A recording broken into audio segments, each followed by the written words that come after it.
রোমাঞ্চ উত্তেজনায় ঠাসা বিপিএল নোঙর কেড়েছে এখন বন্দরনগরী চট্টগ্রামে। তাই শুধু বাংলাদেশ নয়, পুরো পৃথিবীর ক্রিকেট পাগল মানুষের চোখ এখন জহুর আহমদ স্টেডিয়ামে।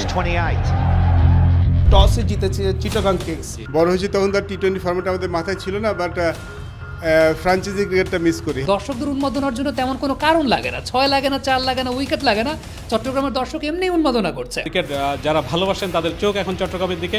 চমৎকার একটি স্টেডিয়াম, খুব ভালো একটা জায়গায় অবস্থান, সমুদ্রের বাতাসও এখান থেকে আমরা বসে পাচ্ছি, সমুদ্রের গন্ধও আমরা এখান থেকে পাচ্ছি। 6 ওভারে 31 রান করা, প্রথম 6 ওভারে 31 রান করা দলটা শেষ পর্যন্ত টার্গেট দিল 165।